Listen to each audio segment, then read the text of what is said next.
ንፕሬዝደንት ግዚያዊ ምሕዳር ትግራይ መልሲ ተዋሂቡ ኣሎ። ንፕሬዝደንት ጌታቸው ረዳ ዝተዋህበ መልሲ እንታይ እዩ? ዶክተር ረዳእ በርሀ ብሽም ከንቲባ ከተማ መቐለ ዝኾነ ተግባር ንኸይፍጽም ብፕሬዝደንት ትግራይ ጌታቸው ረዳ ዝተጻሕፈ ደብዳቤ ተቐባልነት ከም ዘይብሉ ቤት ምኽሪ ከተማ መቐለ ኣፍሊጡ ኣሎ።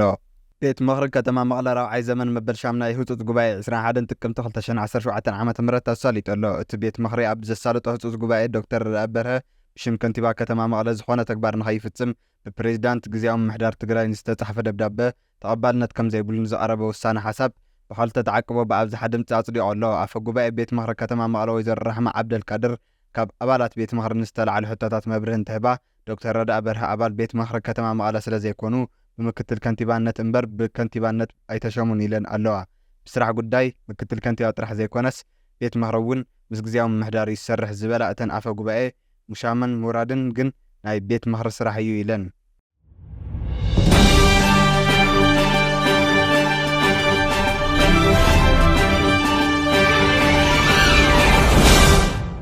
ስለ ዝኾነ እቲ ብግዚያዊ ምሕዳር ዝተጻሕፈ ደብዳቤን ናይ ህዝብን ቤት ምኽርን ስልጣን ዝዳፋእ ብምዃኑ ብውፅፅ ንኽላዓል እቲ ቤት ምኽሪ እውን ውሳነኡ ገሊጹ ኣሎ። እቲ ዝጸደቐ ውሳነ ሓሳብ ከም ዘምልከቶም ዘመን ስራሕ ቤት ምኽሪ ወረዳ ከተማ ክፍለ ከተማን ጣብያን ብሕገ መንግስቲ ትግራይ ዓንቀጽ 77 ንኡስ ዓንቀጽ 4 መሰረት 5 ዓመት ክኸውን እዩ ዝድንግግ ብዝተመሓየሸ ሕገ መንግስቲ ትግራይ ኣዋጅ ቁፅሪ 105/1998 ዓ.ም ዓንቀጽ 2 ንኡስ ዓንቀጽ መረፃ ምክያድ ዘይኽእል ኣገዳዲ ኩነታት እንትህሉ ቤት ምኽሪ ንተኣምነሉ ብፍርቂ ዘመን ክናዋሕ ከም ዝኽእል ይድንግግ ይብል።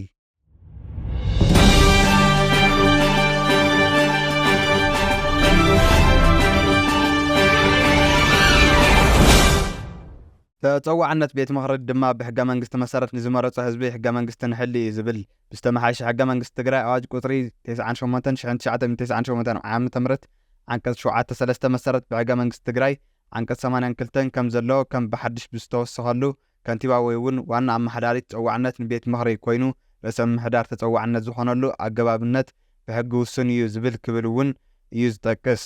መንገዲ ኣየር ኢትዮጵያ ኣብ ክልል ኣየር ኤርትራ ከይበር ተዓፅዩ ዝብል ዜና ተሰሚዑ ኣሎ። እዚ ዜና ዝተመለከተ ድማ መልሲ መንገዲ ኣየር ኢትዮጵያ ሂቡ ኣሎ። መንገዲ ኣየር ኢትዮጵያ ኣብ ክልል ኣየር ኤርትራ በራ ከይግበር ተኸልኪሉ ዝብል ሓበሬታ ሓሶት እዩ ክብል እቲ መንገዲ ኣየር ኣፍሊጡ ኣሎ። መንገዲ ኣየር ኢትዮጵያ ኣብ ክልል ኣየር ኤርትራ በራ ከይግበር ከም ዝተኸልከለ ዝዝርጋሕ ዘሎ ሓበሬታ ሓሶት ምዃኑ ፍለጡለ ኢሉ ኣሎ መንገዲ ኣየር ኢትዮጵያ።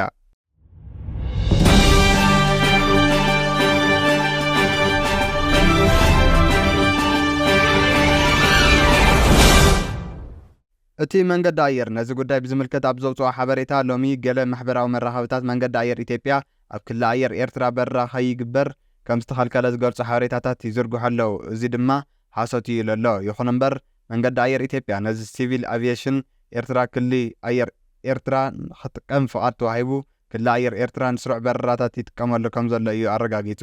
ስለ ዝኾነ ድማ መንገዲ ኣየር ኢትዮጵያ ኣብ ክልል ኣየር ኤርትራ ከይበርር ከም ዝተኸልከለን ኣብ ማሕበራዊ መራኸብታት ዝዛወር ዘሎ ሓበሬታ ሓሶት ምዃኑ እዩ ፍለጡለ ኢሉ ኣሎ መንገዲ ኣየር ኢትዮጵያ።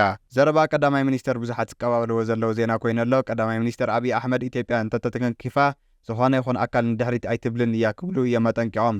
ኢትዮጵያ ኩናት ኣይደልን ቀዳማይ ሚኒስተር ኣብዪ ኣሕመድ እንተተተኪፋ ግን ኣብ ዝኾነ ይኹን ኣካል ንድሕሪት ኣይትምለስን ክብሉ እዮም ኣጠንቂቖም።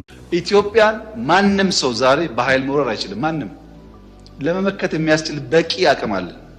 በቂ እና ስጋት አይግባችሁ። ማንም ቢመጣ አሳፍረን እንመለሳለን። ማንንም ግን አነካም።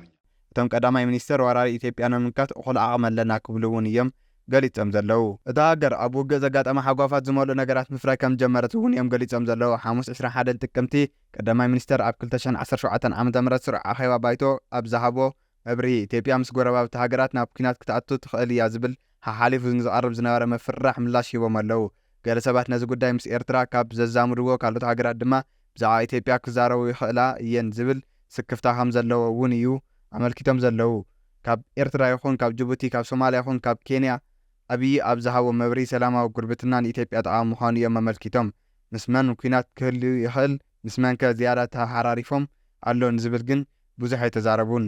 ገለ ኣካላት ግን ዘረቦም ናብ ኤርትራ ሶማልያን ግብፅን እዩ ዘብል ብዋናነት ድማ ናብ ኤርትራ ክብሉ ርእይቶም ይህቡ ኣለዉ። እዚ ከምዚ ኢሉ እንዳሃለወ ድማ ቀዳማይ ሚኒስተር ኢትዮጵያ ኣብዪ ኣሕመድ ዓሊ ተወሳኺ ኤምባሲታት ሃገራት ኣብ ኢትዮጵያ ከተማ ኣዲስ ኣበባ ስርሐን ገዲፈን ብላክ ማርኬት ይሰርሑ ኣለዉ ኢሎም ኣለዉ። እዚ ብቐጥታ ንኤምባሲ ኤርትራ ከም ዝኾነ ድማ ዝገልጽ ጸብጻብን ምንጭን እውን ይወፅእ ኣሎ። ቀዳማይ ሚኒስተር ኣብዪ ኣሕመድ ብስሞም ዘይተቐስቦም ኤምባሲታት ኣብ ምዝማት ሃፍቲ ኢትዮጵያን ንግዲ ሸርፍን ወፃኢ ተዋፊሮም ከም ዘለዉ እዮም ኣመላኺቶም። ቅድም እንትብል ኤምባሲታት ኤርትራ ውሽጢ ዝሰርሑ ሰራሕተኛታትን ሰላያታት ባዶ ሰለስተ ተባሂሎም ዝፅውዑ ናይ ኣብርሃ ብላክ ቦክስ ስርዒታት ማለት እዩ ብላክ ማርኬት ዝሰርሑን ዶላራት የስርፉን ከምኡውን ካልኦት ስራሕቲ ሃፍቲ ኢትዮጵያ እውን ይዘምቱ ነይሮም ዝብል ሓበሬታ ይወፅእ ከም ዝነበረ ዝዝከር እዩ። ብጥብቂ ክትትል ክግበረሎም ዝፀንሑ እዞም ኤምባሲታት ሕዚ በዓል መን ምዃኖም ፈሊጥናዮም ኢና ዝበሉ ቀዳማይ ሚኒስተር እዚ በዓል መን እዮም ዝብል ግን ክሳብ ሕጂ ስም ፀሪሖም ኣይተዛረቡን ብግልፅን ብዝተፈላለዩ መርትዖታት ግን ዘረባ እዚ ንኤምባሲ ኤርትራ ዝገልጽ እውን እዩ።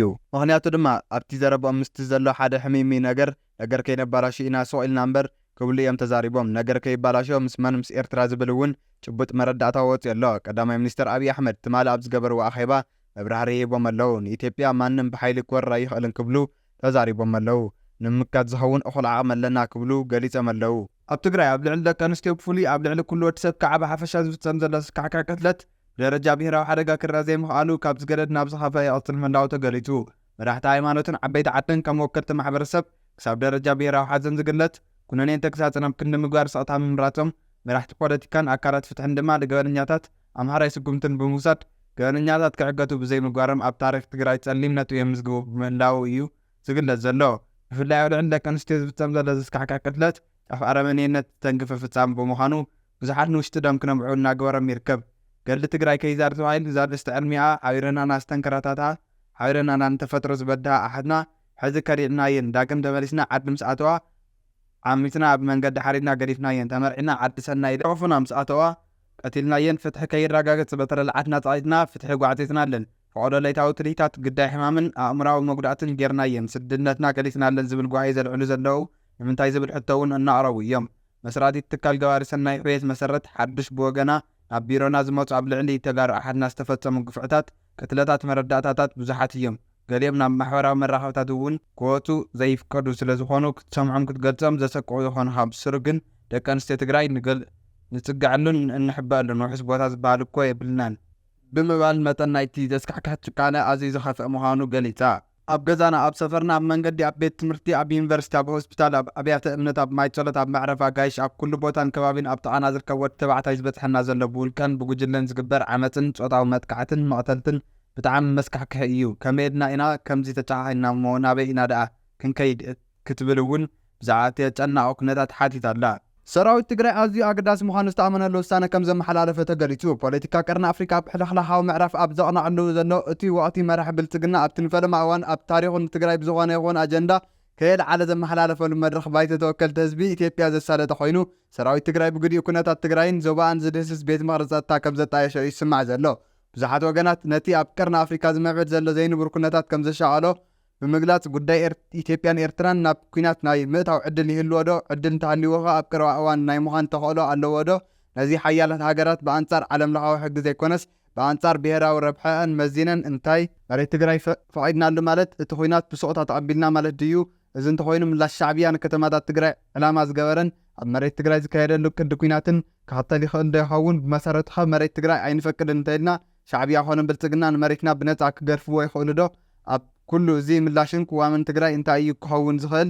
የኤርትራ ደምሱ ትግራይ ከይድህስስ ብመዓል ዝኣተወ ሰራዊት ኣብ ትግራይ ምስ ኣተወ ኣይወፅን ኢሉ በዚ ኣጋጣሚ እዚ ትግራይ እንተወረረኸ እዚ ዝምክት እንታይ ምድላው ኣሎ? የኤርትራ እምበር ንዝኾነ ንትግራይ ዝምሕረሉ እንታይ ዘእምን ምኽንያት ኣሎ? ኣብዚ ኩነታት ኣብ ትግራይ ኣብ ትሕቲ ሓይልታት ኣምሓራ ዘሎ መሬት ትግራይ ዝምለሰሉ ዕድልስ ዝገደደ ዶ ይውሰድ ወይስ ዝምለሰሉ ዕድል ኣሎ ዝብል ሕቶታት ክብገሱ ጸኒሖም እዮም።